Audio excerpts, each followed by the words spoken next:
Salut, c'est Clément. Dans cette vidéo, on va parler de la peur d'être vu comme bête. Pourquoi? Parce que c'est quelque chose qui est sorti dans un coaching, quelqu'un qui se sent mal à l'aise avec les gens parce qu'il a peur d'être vu comme stupide. Et par rapport à ça, je vais vous proposer deux solutions. Une assez simple à mettre en place et l'autre un peu plus complexe, mais toutes les deux qui, je pense, peuvent vous aider par rapport à ce problème-là. La première solution que je vais vous proposer, c'est la notion de devenir expert dans un domaine, devenir compétent dans un domaine. Je pense que le fait d'être très compétent dans un domaine, ou dans plusieurs domaines, mais d'avoir des domaines dans lesquels vous êtes très compétent, ça va avoir un effet tampon par rapport à la peur d'être vu comme stupide quand il s'agit de domaines qui ne sont pas votre domaine d'expertise. Parce que vous allez pouvoir vous raccrocher au fait que, là on parle d'un domaine qui n'est pas mon domaine d'expertise, donc c'est normal que je sache moins que les autres, si c'est leur domaine à eux. Par contre, si on allait dans mon domaine d'expertise, là, je serais expert. Et donc, quelque part, en tout cas dans mon approche, dans mes conversations avec les gens, dans les domaines sur lesquels je suis expert ou dans les domaines sur lesquels j'ai beaucoup de connaissances, je vais m'exprimer beaucoup, je vais partager mes opinions, je vais débattre, etc. Dans les domaines où j'estime que je n'ai pas beaucoup de connaissances, plutôt que d'essayer de paraître comme non mais ça va, je suis quand même un peu au niveau, je vais switcher totalement et je vais passer en mode question, si le domaine m'intéresse bien sûr. Je vais poser des questions aux gens qui sont plus experts que moi pour en apprendre d'eux, plutôt que d'essayer de me placer comme je ne suis pas inférieur. Si, je suis inférieur dans ce domaine, c'est OK.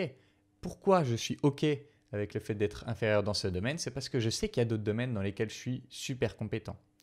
Et donc, être très compétent dans un ou plusieurs domaines, ça permet de protéger quelque part son estime de soi et d'être plus à l'aise avec le fait qu'on n'est pas compétent dans d'autres. D'être vraiment à l'aise avec cette notion de on ne peut pas être compétent dans tout. Et donc ça, si vous vous estimez compétent dans rien, il faut voir s'il n'y a pas une vue surnégative, si en réalité vous êtes compétent dans quelque chose mais vous ne le voyez pas. Mais si vraiment vous êtes compétent dans rien, alors il est temps de se lancer dans une démarche d'acquisition de compétences, de devenir expert dans un domaine qui vous plaît vraiment. Ça, je pense que c'est un truc assez simple qui va vous donner cet effet tampon par rapport à la peur d'être vu comme stupide. Maintenant, un deuxième élément, une deuxième solution, ce serait de poursuivre le fil de la peur. C'est-à-dire que j'ai peur d'être vu comme bête.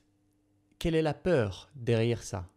Si j'ai peur, si je suis vu comme bête, j'ai peur de 3 petits points. C'est une technique que je vous partage souvent en vidéo et que j'utilise souvent en coaching. Si je suis vu comme stupide, j'ai peur de quoi au final si je suis vu comme stupide? J'ai peur que les gens m'aiment pas. Si les gens m'aiment pas, j'ai peur de 3 petits points.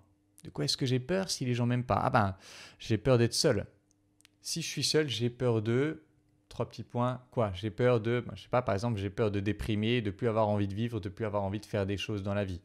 Et donc d'aller comme ça jusqu'au point le plus profond et de travailler sur cette peur profonde. Si c'est, j'ai peur d'avoir envie de me suicider, par exemple, d'avoir plus envie de rien faire dans la vie, eh bien, en travaillant sur, au final, me créer des choses qui font que quoi qu'il arrive, j'aurai envie de vivre, me créer un quotidien qui fait que quoi qu'il arrive, j'aurai envie de vivre, alors ça a un effet tampon sur cette peur de plus avoir envie de vivre si je me retrouve tout seul. Donc, j'aurai plus peur de me retrouver tout seul. Donc, j'aurai plus peur de, je ne sais plus quelle était l'étape du dessus, d'être vu comme stupide par les autres ou que les autres ne m'aiment pas, etc. Parce que ce sera plus important pour moi de m'exprimer comme j'ai envie de m'exprimer, de vivre la vie que j'ai envie de vivre. Et donc, en soignant la peur profonde, je soigne aussi les peurs de surface. Et donc, je serai à l'aise avec le fait d'être perçu comme bête parce que je pourrais me dire, si ils ne voient pas mes qualités, s'ils ne voient pas ce que j'ai de bien à apporter, c'est tant pis pour eux. Moi, je me sens bien avec moi-même. Moi, j'apprécie ma vie. Et si eux peuvent rentrer dans ma vie, c'est un plus. S'ils s'éloignent de moi parce qu'ils me supposent stupide, ça les regarde. Et moi, ça n'impacte pas tellement ma vie parce que ma vie est déjà bien. Voilà, j'espère que ces deux solutions pourront vous aider. Et comme d'habitude, si vous voulez travailler avec moi, vous pouvez postuler à l'École des guerriers pour qu'on travaille en profondeur sur ce qui vous empêche de vous épanouir pleinement. Et voilà, c'est tout pour cette vidéo. En attendant la prochaine, je vous embrasse et je vous dis à bientôt. Ciao.